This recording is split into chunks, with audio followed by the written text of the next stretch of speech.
غزل کہتے ہیں اہل فن کے ہاں عورتوں کی باتیں یا عورتوں سے متعلق باتیں۔ غزل جو ہے شاعری کی ایک ایسی قسم ہے جس میں خواتین، ان کی صفات، ان سے محبت و عشق، ان کے محاسن، اس پر بات چیت ہوتی ہے۔ شعراء کا بہت سارا کلام کیا غزلیہ کلام ہوتا ہے نا، غزل پر مبنی ہوتا ہے، یعنی اپنی جو محبوبہ ہوتی ہے اس کا وہ ذکر کرتے ہیں، اس کے ساتھ اپنے تعلق کو بتاتے ہیں، وغیرہ وغیرہ سب باتیں ہوتی ہیں۔ تو کیا غزل کلام محرم میں شامل ہے یا نہیں؟ تو اس بات کو سمجھے کہ غزل جو ہے نا یہ اصلاً جائز ہوتی ہے، یعنی شاعری میں خواتین کا ذکر کرنا یہ اصلاً جائز ہے۔ کیوں؟ کیونکہ اللہ کے رسول صلی اللہ علیہ وسلم کے دور میں شعراء تھے اور غزلیں کہا کرتے تھے، تو آپ نے ان پر نکیر نہیں فرمائی، بلکہ زہیر بن کعب رضی اللہ عنہ جب مسلمان ہوئے، جو جاہلیت کے بڑے شعراء میں سے تھے، تو انہوں نے جو اپنا مشہور قصیدہ ہے بانت سعاد والا وہ اللہ کے رسول صلی اللہ علیہ وسلم کو سنایا، اور آپ نے وہ سنا، اس پہ نکیر نہیں کی۔ بانت سعاد فقلب اليوم متبول متیم اسرها لم یفد مقبول، یعنی سعاد ایک یعنی فرضی محبوبہ کا نام ہے کہ وہ سعاد جو ہے وہ مجھ سے دور ہو گئی، اور میرا آج غم جو ہے بڑا شدید ہے، اور اس قسم کی بات۔ تو جو غزل ہے نا یہ اصلاً جائز ہے، یعنی یہ غزل کہنے میں حرج نہیں ہے، لیکن اس میں دو باتوں کا خیال کرنا لازمی ہے۔ اگر وہ دو باتیں پائی جائیں گی تو غزل بھی جائز نہیں ہوگی۔ وہ دو باتیں کیا ہے؟ پہلی بات کیا ہے کہ جو تغزل ہے، یعنی یہ جو عشقی اشعار ہیں، یہ کسی معین عورت سے متعلق نہیں ہونے چاہیے۔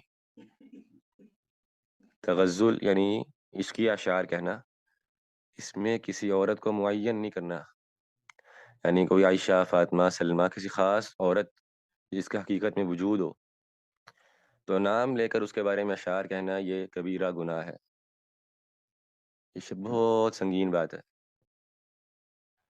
جو پاک باز خواتین ہیں، جو عورتیں ہیں، تو ان کو اپنی شاعری کے ذریعے رسوا کرنا، اس میں ان کا اچھا، نام لے جو آنا یہ جائز صحابی کا نہیں۔ کیا نام تھا؟ صحابی کا کیا نام تھا؟ صحابی کا نام تھا زہیر بن کعب،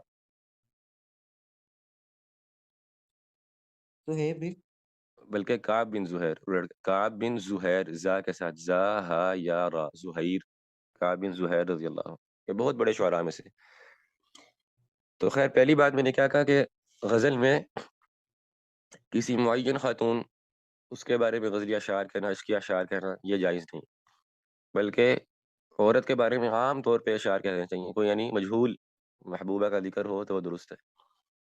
اور یہ جیسے میں نے ذکر کیا ابھی کعب بن زہیر رضی اللہ عنہ، جیسے انہوں نے سعاد کا نام لیا، تو یہ سعاد ایک فرضی نام ہے، یعنی یہ سعاد نامی کسی خاتون کا حقیقی وجود نہیں۔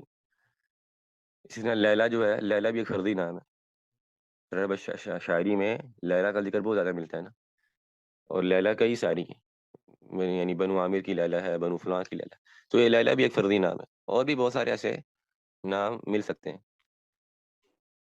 تو یا فرضی نام ہے یا کوئی یعنی بغیر نام لیے یعنی صرف خاتون کا ذکر ہے، تو اس صورت میں اس کا جواز ہے۔ لیکن اگر آپ کسی حقیقی عورت کو معین کر لیں گے تو یہ فسق و فجور میں بات شامل ہو جائے گی، یہ بات جائز نہیں۔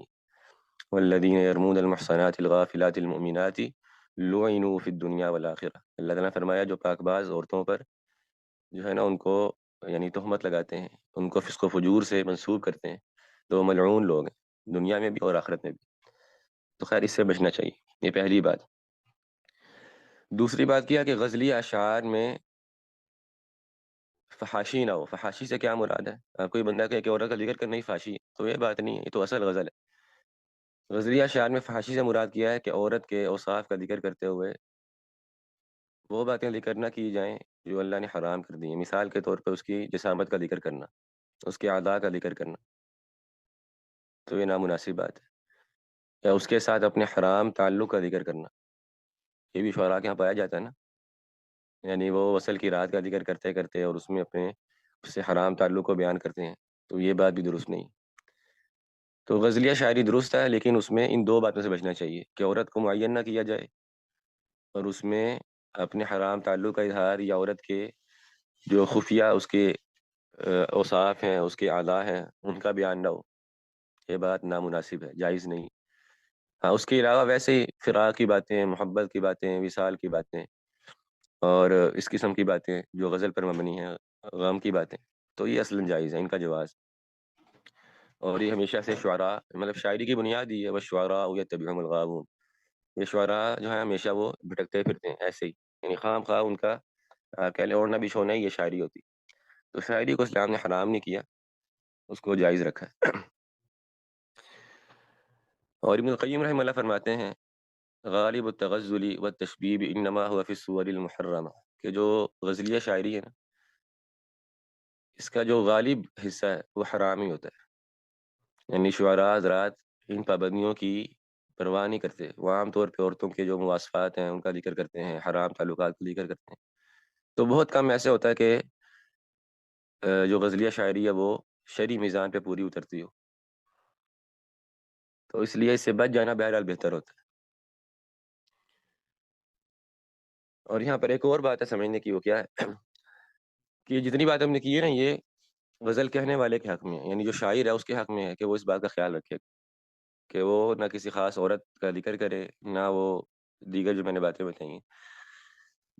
لیکن بطور استشہاد یا بطور تعلیم اگر کوئی انسان یہ اشعار پڑھ دیتا ہے، استشہاد کا معنی کیا ہوتا ہے؟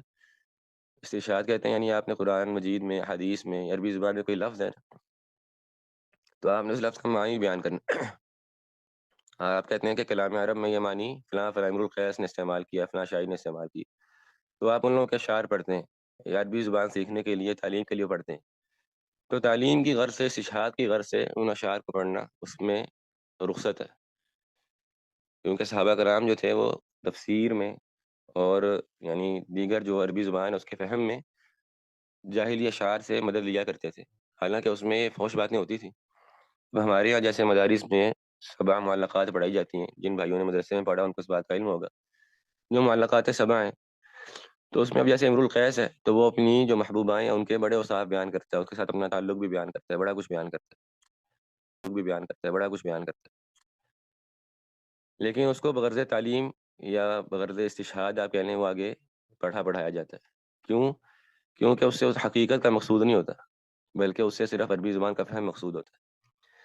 تو کہنے والے کے حق میں تو یہ حرام تھا، جائز نہیں تھا، لیکن اگر یعنی ادب میں کسی بھی عربی، اردو، فارسی ادب کا کوئی حصہ ہے تو آگے اس کو بغرض تعلیم اور زبان سیکھنے کی غرض سے اس کو اگر پڑھا یا پڑھایا جاتا ہے تو اس میں جواز کی گنجائش ہے انشاءاللہ۔